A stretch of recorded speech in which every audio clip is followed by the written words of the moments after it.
Oscar-winning director Ron Howard has put his lens on the drama in 13 Lives. So Andy was a real great natural leader, even though he wasn't formally a producer on the show and formally a writer. He was a tremendous contributor. For generations, Ron Howard seemed like the one Hollywood figure who floated through life without bruises.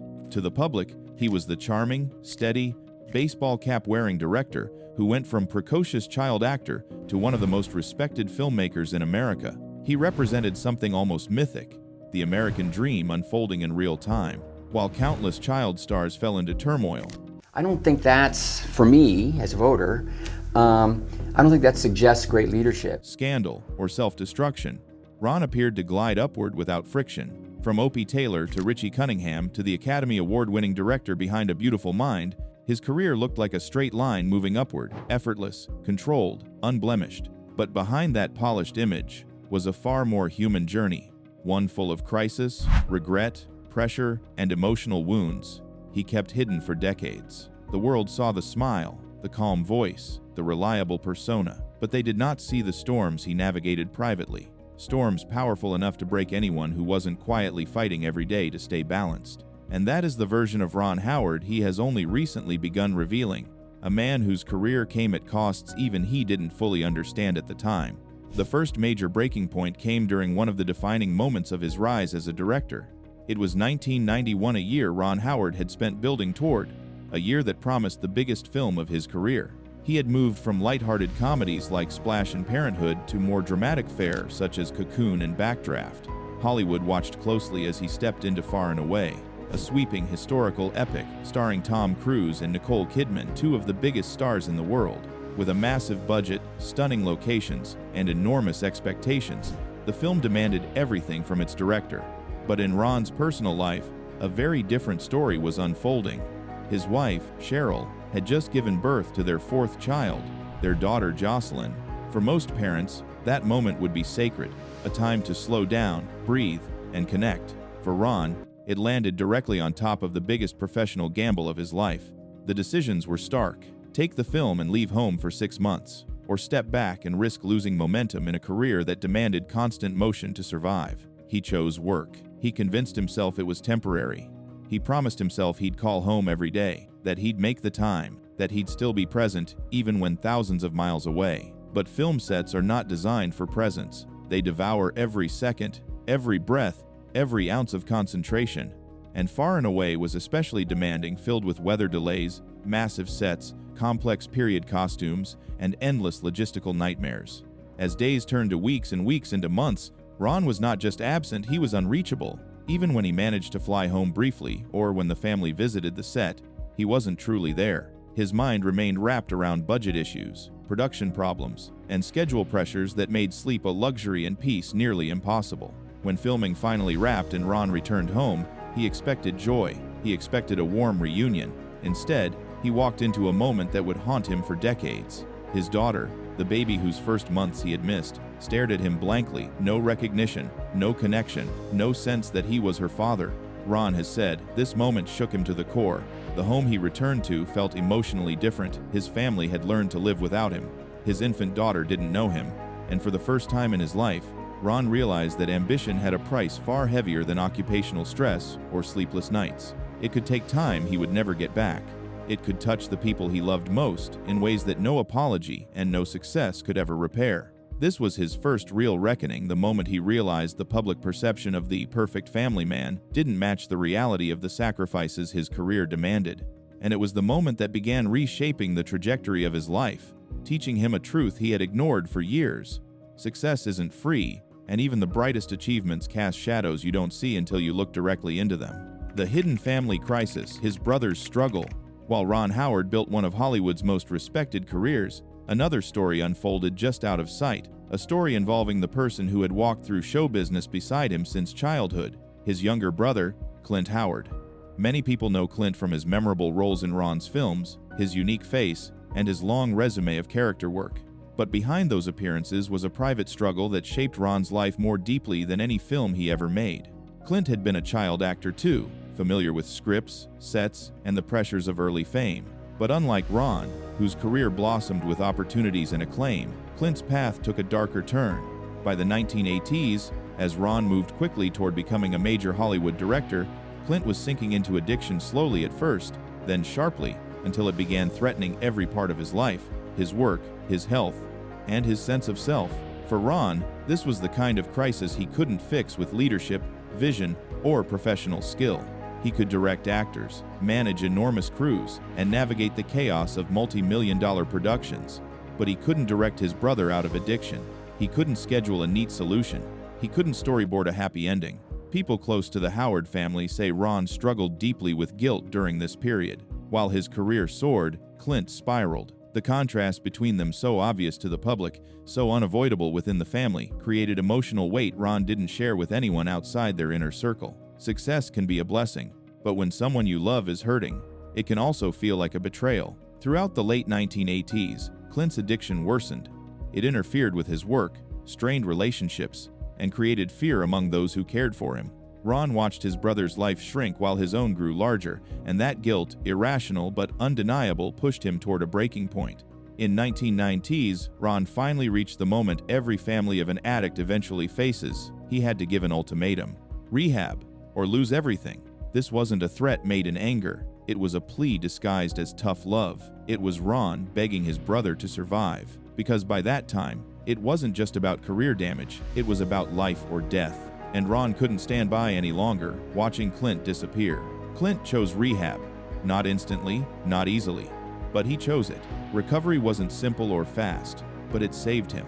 And while Clint rebuilt his life slowly and quietly, Ron began dealing with the emotional aftermath, specifically his own guilt. He admitted later that a part of him always wondered whether his own success had intensified his brother's pain, whether Clint, constantly compared to the more famous sibling, felt overshadowed, overlooked, or outpaced by a spotlight he never asked for. That guilt followed Ron through the 1990s, even as he continued making some of the most beloved films of his career. It shaped how he directed stories about families, films like Parenthood or A Beautiful Mind, which carried deep layers of empathy for imperfect people fighting invisible battles. Critics often noted how authentic Ron's family dynamics felt on screen. What they didn't know was that Ron wasn't imagining those emotional truths, he had lived them. Eventually, Clint achieved lasting sobriety. The brothers rebuilt their relationship. Clint continued working as a character actor and frequently appeared in Ron's films, not because of pity, but because that's where he belonged. His talent was real, and Ron's loyalty remained unshakable. But the experience left a permanent mark on Ron Howard's internal world. The director, known for calm, stability, and reliability, carried with him a profound understanding of how fragile life can be, how easily one person can rise while another falls, and how invisible those fractures can remain behind even the brightest public image. When his body finally collapsed, Apollo 13.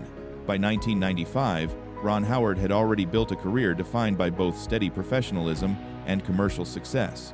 He had directed comedies, dramas, and action films, each demonstrating his remarkable ability to manage complex productions while maintaining a calm, authoritative presence on set. But Apollo 13 represented something entirely different. This wasn't just another movie, it was a technical and emotional Everest, a story rooted in real-life heroism, precision, and human resilience. It demanded a level of immersion and exactitude that Ron had never encountered before. Every detail mattered, from the authenticity of the spacecraft interiors to the precise timing of NASA communications to the zero-gravity illusions that had to convince audiences they were witnessing history in motion. Ron approached the project with characteristic rigor. He immersed himself in research, working directly with astronauts, engineers, and mission control personnel. He studied NASA operations to the point of obsession, absorbing technical manuals, mission transcripts, and photographs. He consulted experts daily, reworking storyboards and shot sequences to ensure that even the smallest technical detail would be accurate. To the untrained eye, these were invisible elements, subtleties that the audience would take for granted. But to Ron, they were sacred. He believed that the integrity of the story depended on absolute fidelity to reality, and he would accept nothing less. The stakes were enormous. Apollo 13 was not merely a film, it was a narrative enshrined in American consciousness, a story of courage, ingenuity, and the human spirit under pressure. It wasn't about flashy visuals or commercial appeal, it was about capturing the tension, fear, and hope of a near catastrophe in space. The responsibility weighed heavily on Ron. Every decision, Every shot, every direction mattered, not just for the film, but for the legacy of the real people involved. Failure, in his mind, was unthinkable. But what few realized, perhaps not even Ron himself, was the cost this perfectionism would exact. He began pushing himself at a pace that was unsustainable. For 90 consecutive days, Ron worked 18-hour shifts, often skipping meals and sleeping only a few hours at a time. He refused to slow down. In his mind, slowing down was synonymous with failing, and failure was an enemy he had been outrunning since his days as a child actor. He had always been the man who showed up, who delivered, who never let anything or anyone down. The identity he had built of consistency, reliability, and professional infallibility was absolute. And yet, even the most disciplined human has limits.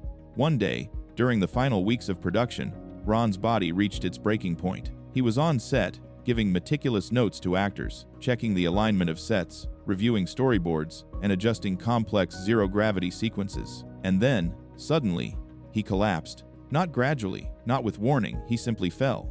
The calm, composed director, the figure everyone had relied on for years, was suddenly incapacitated. The crew watched in stunned silence as the man who had orchestrated countless productions and navigated Hollywood with seemingly effortless control hit the floor, physically unable to continue. Production ground to a halt. Millions of dollars of equipment, sets, and scheduled shooting hung in limbo. A studio film of this scale, with its tight schedules and enormous budget, could not afford delays. Yet here it was, the director, the linchpin of the operation, incapacitated. Doctors quickly assessed the situation and diagnosed extreme exhaustion, compounded by severe dehydration. They warned that continuing at this pace could lead to far more serious consequences, long-term health issues, or even permanent damage. For the first time in his career, Ron had no choice but to listen. He could not simply push forward. He could not rely on sheer willpower to override the physical and mental limits of his body. He had to rest. This wasn't just a physical collapse, it was existential. Ron Howard had spent decades building an identity around the idea that he could always handle anything, any challenge, any schedule, any pressure. He had never been late to set, never lost control, never admitted defeat. The collapse shattered that carefully constructed image. It forced him to confront a truth he had long avoided. Being unstoppable was a myth. Even someone like Ron Howard had limits. Even a man renowned for calm authority, discipline, and preparation could be broken. During the downtime, Ron was forced to confront questions he had spent years sidestepping. Why did he push himself so relentlessly? Why did he equate rest with weakness? Why had he tied his self-worth entirely to productivity and output? These were not easy questions, and they didn't have simple answers.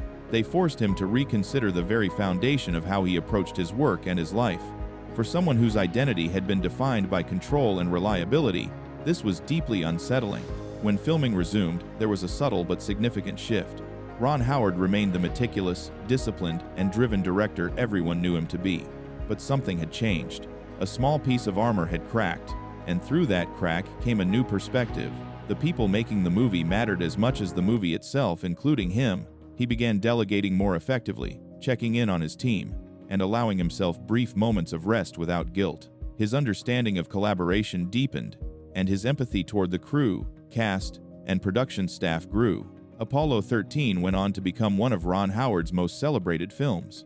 It earned glowing reviews, multiple Academy Award nominations, and became a cultural touchstone, celebrated for its technical brilliance, emotional depth, and fidelity to historical events. But behind that triumph lay a story rarely told, a director who nearly broke himself to achieve perfection. The success of the film was inseparable from the personal cost he endured. Few outside the production could have guessed the physical and mental toll it took to bring the story to life. Ultimately, Apollo 13 was more than a technical achievement or a historical reenactment. It was a turning point for Ron Howard personally. It reminded him, in the starkest possible terms, that even the most composed, reliable, and disciplined person has limits. Ignoring those limits nearly cost him far more than a film. It could have cost him his health, his career, or worse. And it left him with a lesson he would carry forward. Perfection is admirable, but self-preservation, empathy, and understanding the value of the human element are essential. Even in Hollywood, even at the height of one's career, the hardest victories are often those that teach you about yourself. The career crisis that nearly ended everything. Solo. For decades, Ron Howard had been Hollywood's definition of reliability. the man who could be trusted to handle any project, any actor, any studio demand, with calm professionalism and unshakable composure. If a studio needed a director who could deliver on time, within budget, and with the polish of a seasoned veteran, they called Ron Howard. His career had become synonymous with dependability. Every success, every smooth production, reinforced the idea that Ron was untouchable, that he could handle anything the industry threw at him. He wasn't flashy, he didn't court scandal, and he rarely made headlines for anything other than the films he made. To the public, he was Hollywood's safe pair of hands, the director who never faltered, never wavered, and never failed to deliver. But in 2018, that reputation was tested in a way few could have imagined, and it almost unraveled everything he had built over decades. The project was Solo, a Star Wars story, a film that was already in crisis long before Ron stepped onto the set. The original directors, Phil Lord and Christopher Miller, had been fired halfway through production, a rare and nearly unprecedented move for a major franchise film. The chaos that followed was immediate and palpable. Sets were in disarray, actors were uncertain, and the studio, Disney and Lucasfilm, were in full-on panic mode. It was the kind of situation that could crush even the most experienced director, and they needed someone who could stabilize it, someone who could come in, take control, and salvage the production. That someone was Ron Howard. But stepping in was far from simple. Ron inherited a project that was already failing in ways most people could never see. Scripts were incomplete, scenes partially shot, storyboards inconsistent. The actors were disoriented, unsure whose vision they were following, and the sets were massive, expensive, and unforgiving.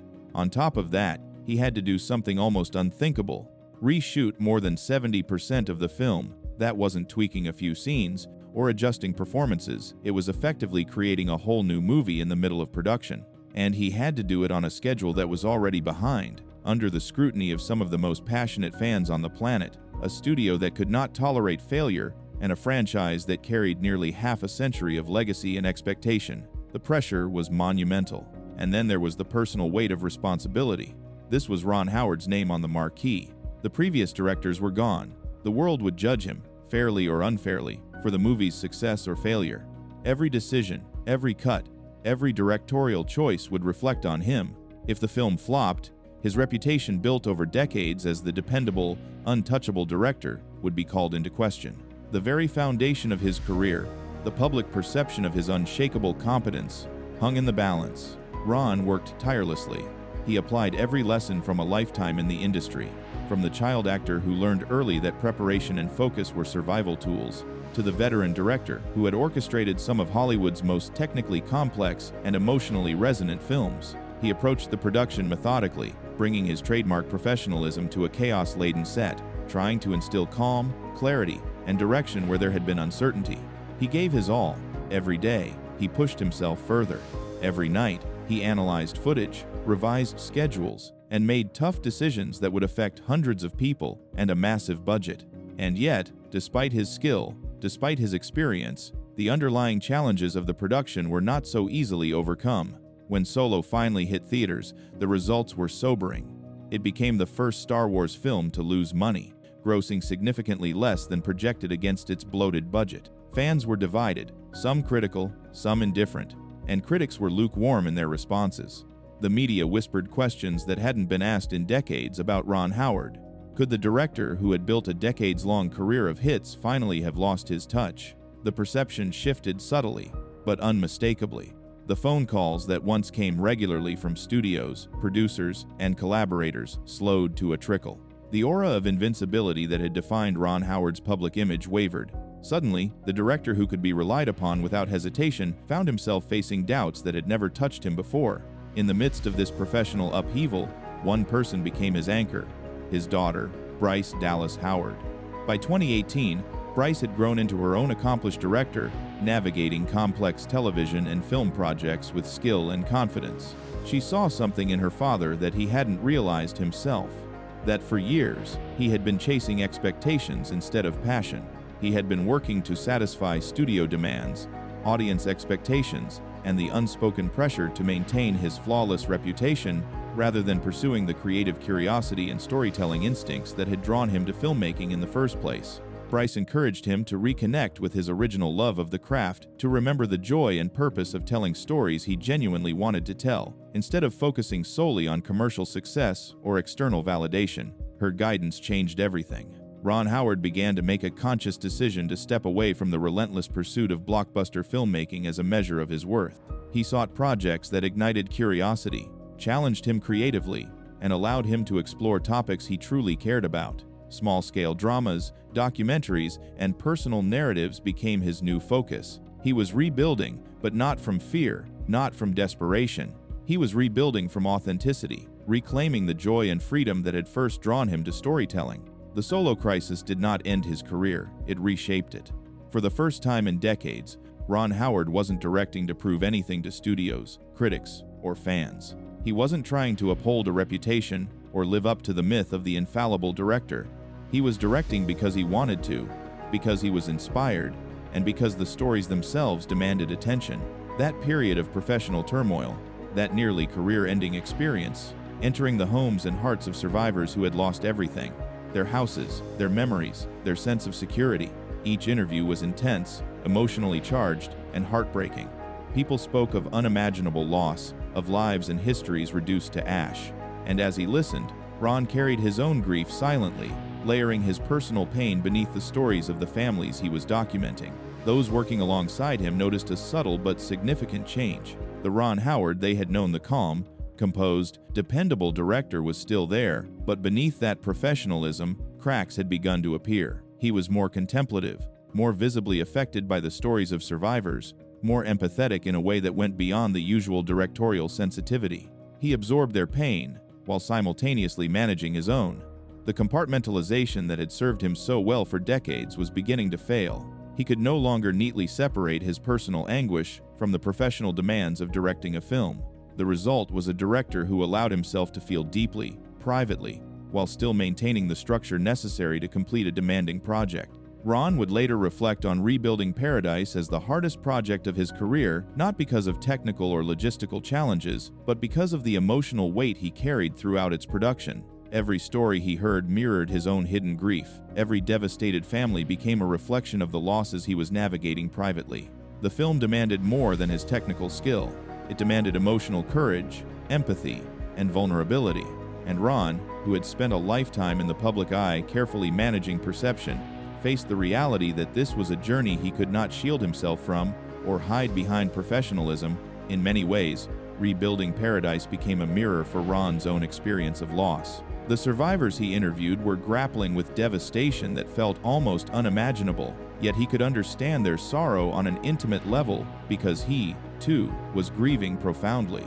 His personal pain and professional responsibilities collided, creating a synergy between life and art that is rare in filmmaking. The rawness of the stories, combined with his own emotional state, infused the documentary with a depth and authenticity that distinguished it from anything else he had done in his career. Viewers of the film may sense this emotional honesty, even if they cannot name the source. It is present in every frame, every interview, every lingering shot that captures the devastation of Paradise. For Ron Howard, this period of profound personal loss did not break him, but it changed him. It softened him in ways that decades of Hollywood experience never had. It deepened his capacity for empathy, heightened his awareness of human fragility, and reminded him that even the strongest, most composed individuals carry storms inside them. These losses humbled him, revealing the limits of control, the unpredictability of life, and the power of shared human resilience. The emotional openness that emerged from this period also influenced how he approached subsequent projects. He began to embrace vulnerability in his storytelling, recognizing that the most compelling narratives are often those that emerge from pain, struggle, and authenticity. Ultimately, Rebuilding Paradise stands as more than just a documentary about a natural disaster. It is a testament to Ron Howard's humanity, to the way personal grief can transform art, and to the courage required to process private sorrow while remaining professionally committed.